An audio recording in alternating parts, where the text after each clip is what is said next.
முதலமைச்சர் ஓ பன்னீர்செல்வம் சொல்லி இருக்கக்கூடிய இந்த செய்திகள் மிகுந்த முக்கியத்துவம் பெற்றவை.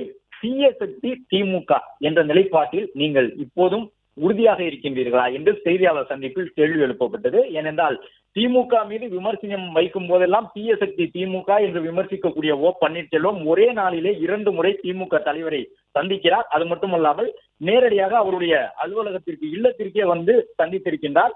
இந்த சூழ்நிலையில் தான் அந்த கேள்வி எழுப்பப்பட்டது செய்தியாளர் சந்திப்பிலே. அதற்கு ஓ பன்னீர்செல்வம் யாரும் எதிர்பாராத ஒரு பதிலை தந்திருக்கின்றார். அது என்னவென்றால், அரசியலில் நிரந்தர எதிரியும் கிடையாது, நிரந்தர நண்பனும் கிடையாது. கடந்த காலங்களில் பல்வேறு விமர்சனங்களை முன்வைத்துக் கொண்டிருந்த கட்சிகள் எல்லாம் அதன் பிறகு ஜனநாயக ரீதியாக அரசியலில் கூட்டணி வைத்துக் கொண்டார்கள். எனவே அரசியலில் நிரந்தர நண்பனும் இல்லை, நிரந்தர எதிரியும் இல்லை என்று ஓ பன்னீர்செல்வம் திமுகவுடன் கூட்டணி அமைப்பீர்களா என்ற கேள்விக்கு பதிலளித்திருக்கின்றார்.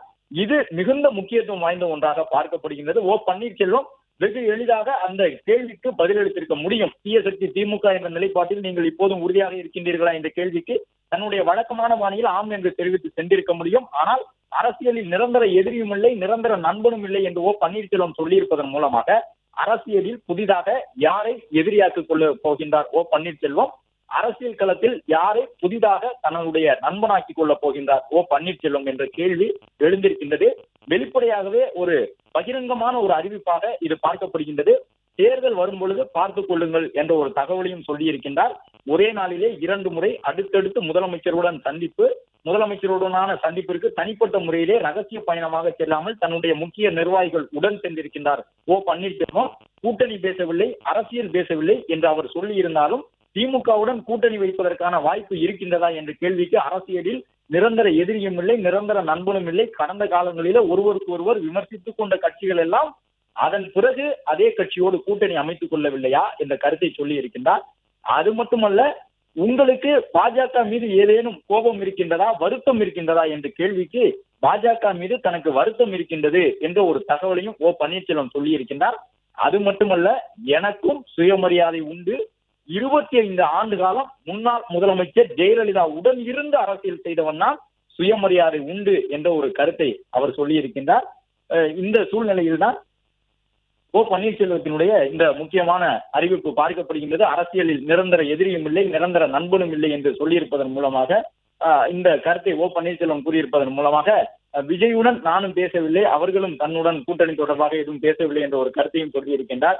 தமிழக வெற்றி கழகத்தோடு நான் பேசவில்லை, அவர்களும் என்னை தொடர்பு கொள்ளவில்லை என்று ஓ பன்னீர்செல்வம் கூறியிருக்கின்றார். அதே நேரம் திமுகவுடன் கூட்டணி அமைக்கப்படுவதற்கான வாய்ப்பு இருக்கின்றதா என்ற கேள்விக்கு பதிலளிக்கும் பொழுது, அரசியலில் நிரந்தர எதிரி இல்லை, நண்பனும் இல்லை என்றிருக்கின்றார். மற்றொரு பக்கம் திரையிலே நாம் பார்க்கின்றோம், முதலமைச்சர் அருகிலே முன்னாள் முதலமைச்சர் ஓ பன்னீர்செல்வம் அமர்ந்திருக்கின்றார். அவருடைய அருகிலே கிட்டத்தட்ட ஒரே இருக்கு என்று சொல்லக்கூடிய விதமாக அடுத்தடுத்து அமர்ந்திருக்கின்றார்கள்.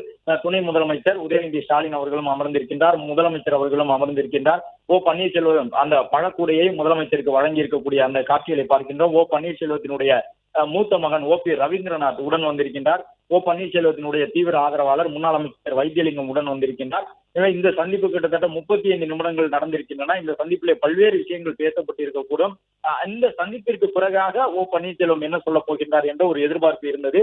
அதன்படிதான் ஓ பன்னீர்செல்வம் 2 முக்கிய விஷயங்களை சொல்லியிருக்கின்றார். எனக்கும் சுயமரியாதை உண்டு என்பதை சொல்லியிருக்கின்றார். எனவே இது யாருக்கான அறிவிப்பாக பார்க்க முடிகின்றது? என்னுடைய சுயமரியாதைக்கு நேர்ந்த அந்த இழுக்குகளை துடைத்துக் கொள்வதற்காக நான் ஒரு புதிய அரசியல் நிலைப்பாட்டிற்கு சென்றிருக்கின்றேன் என்பதற்கான ஒரு அறிவிப்பாக இதை பார்க்க முடிகின்றது.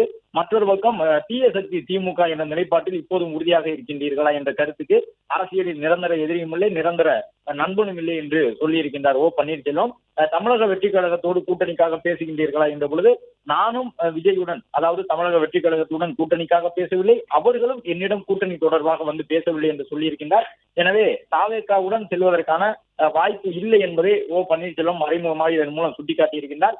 அதே நேரம் திமுகவுடன் நேரடியாக கூட்டணிக்கு செல்லாவிட்டாலும் கூட நட்பு பாராட்டக்கூடிய அளவிற்கு நான் வந்துவிட்டேன் என்பதையும் இந்த செய்தியாளர் சந்திப்பின் மூலமாக ஓ பன்னீர்செல்வம் பகிரங்கப்படுத்தி இருக்கின்றார். இது ஒரு மிகுந்த முக்கியத்துவம் வாய்ந்ததாக பார்க்கப்படுகின்றது. ஒரு பக்கம் முதலமைச்சரையும் அவர் பாராட்டக்கூடிய விதமான கருத்துக்களை சொல்லி இருக்கின்றார். முதலமைச்சருடனான சந்திப்பை, திமுக தலைவருடனான சந்திப்பை அரசியலில் நிரந்தர எதிரியும் இல்லை, நண்பனும் இல்லை என்று சொல்லியிருப்பதன் மூலமாக திமுக எனக்கு நண்பனாக இருக்கின்றது என்று பொருள்படக்கூடிய ஒரு கருத்தை ஓ பன்னீர்செல்வம் சொல்லி இருக்கின்றார். மற்றொரு பக்கம் நானும் சுயமரியாதைக்காரன் தான் என்ற ஒரு கருத்தையும் சொல்லியிருக்கின்றார். ஜெயலலிதாவோடு 25 ஆண்டு காலம் நான் இருந்தவன் என்பதையும் நினைவுபடுத்தி இருக்கின்றார். எனவே ஓ பன்னீர்செல்வத்தை பொறுத்தவரை அதிமுக ஜெயலலிதா என்ற தன்னுடைய அந்த நிலைப்பாடை இன்னும் அப்போது அப்படியே வைத்திருக்கின்றார். மற்றொரு பக்கம் நட்பு ரீதியாக முதலமைச்சரை சந்தித்திருப்பதாக அவர் சொல்லியிருக்கின்றார். எனவே தமிழ்நாட்டு அரசியல் களத்தில் 2026 சட்டமன்ற தேர்தல் ஏற்கனவே தமிழக வெற்றி கழகத்தினுடைய வருகையின் காரணமாக இதுவரை இல்லாத ஒரு விதமான புதிய தேர்தல் களமாக மாறி இருக்கின்றது. மற்றொரு பக்கம் ஓ பன்னீர்செல்வம் இன்று எடுத்திருக்கக்கூடிய இந்த அதிரடி நிலைப்பாடு காரணமாக தமிழ்நாட்டு அரசியல் களம் மேலும் ஒரு சிக்கல் நிறைந்ததாக மாறி இருக்கின்றது. அரசியல் கட்சிகளுக்கு 2026 தேர்தலுக்கு 4 பக்கம் போட்டி இருக்கின்றது. 4 முனை போட்டி. தேசிய ஜனநாயக கூட்டணி, திமுக கூட்டணி, நாம் தமிழர் கட்சி, தமிழக வெற்றி கழகம் என்று 4 முனை போட்டி ஏற்கனவே தமிழக அரசியல் களத்தில் இருக்கின்றது. இதில் ஓ பன்னீர்செல்வத்தை பொறுத்தவரை அவர் தன்னுடைய நிலைப்பாட்டை மாற்றி இருக்கின்றார். பாஜக உடனான கூட்டணி, அதிமுக இணைந்த அந்த தேசிய ஜனநாயக கூட்டணி என்பதிலிருந்து வெளியில் வந்துவிட்டார். அது மட்டுமல்லாமல் முதலமைச்சரை ஒரே நாளிலே 2 முறை சந்தித்து பேசியிருக்கின்றார்.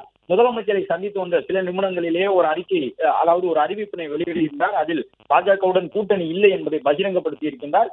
இந்த சூழ்நிலையில் தான் முதலமைச்சரை அவர் சந்தித்து மீண்டும் பேசிவிட்டு அரசியலில் நிரந்தர எதிரியும் இல்லை, நண்பனும் இல்லை என்று சொல்லி இருப்பதன் மூலமாக ஓ பன்னீர்செல்வம் தமிழக அரசியல் களத்தில் தன்னுடைய இந்த அரசியலில் கடந்த 3 ஆண்டுகளாக தொடர் சரிவுகளை சந்தித்து வந்த நிலையில் ஒரு புதிய நிலைப்பாட்டுக்கு சென்றிருக்கின்றார் என்பது உறுதியாகின்றது. அந்த நிலைப்பாடு அவருக்கு எவ்வளவு கை கொடுக்கும் என்பதும் அரசியல் களத்தில் எதிர்பார்ப்பை ஏற்படுத்தியுள்ளது. விவரங்களுக்கு நன்றி ராஜகுமரன். பிளே ஸ்டோர் மற்றும் ஆப் ஸ்டோரில் இருந்து பாலிமர் செயலியை QR கோடு மூலம் பதிவிறக்கம் செய்யுங்கள். செய்திகளை உடனுக்குடன் பெறுங்கள்.